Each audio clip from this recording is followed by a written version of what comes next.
American अध्यक्ष Donald Trump यांनी जगाची चिंता वाढवली आहे। काहीही झालं तरी जगाच्या सुरक्षेसाठी ग्रीनलँड हे अमेरिकेच्या ताब्यातच हवं यावर ते ठाम आहेत। ट्रम्प यांनी एक फोटोही पोस्ट केलाय। त्यांनी त्यात ग्रीनलँड हा अमेरिकेचाच भाग असल्याचं दाखवलंय। यावरून युरोपीय देश मात्र प्रचंड नाराज झालेत। त्यातच ट्रम्प यांनी नॉर्वेचे पंतप्रधान जोनास गाहर स्टोरे यांना एक विचित्र पत्र पाठवले। त्यात त्यांनी आपल्याला नोबेल शांतता पुरस्कार मिळाला नाही म्हणूनच ग्रीनलँडवर अमेरिकेला कब्जा करावा लागेल असा अनाकलनीय दावा केलाय। या पत्राला नॉर्वेच्या पंतप्रधानांनीही पुष्टी दिली आहे। त्यांनी यावरून ट्रम्प यांना चांगलंच सुनावलंय। नोबेल पुरस्कार हा नॉर्वेजियन कमिटी देते, नॉर्वेजियन सरकार नाही, हे त्यांना स्पष्टपणे सांगितल्याचं पंतप्रधान स्टोरे म्हणाले।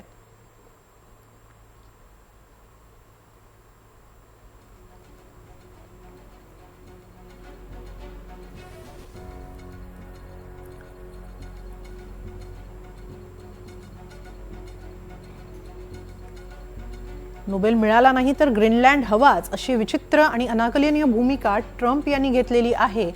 त्यामुळे ट्रम्प यांच्या या भूमिकेनंतर आता युरोपीय देश सतर्क झालेले आहेत। त्यामुळेच डेन्मार्क अधिक सतर्क होत डेन्मार्कनं आपलं अधिकचं सैन्य ग्रीनलँडकडे रवाना केले। इतकंच नाही तर युरोपमधील 7 देशांनीही त्यांचं सैन्य ग्रीनलँडकडे रवाना केले। अमेरिकेनं ग्रीनलँडमधील त्यांच्या एअरबेसवर अधिक कुमक पाठवली आहे, त्यांचं लष्करी विमानही पाठवले आहे। त्यानंतर युरोपीय देश अधिक अलर्ट मूडवर आले आहेत। फ्रान्सनं 15 सैनिक, जर्मनीनं 13 सैनिक, तर नॉर्वे, नेदरलँड्स, फिनलँड या देशांनी त्यांचे प्रत्येकी 2 सैनिक तैनात केले आहेत। तर ब्रिटननेही त्यांचा एक लष्करी अधिकारी ग्रीनलँडमध्ये पाठवलाय।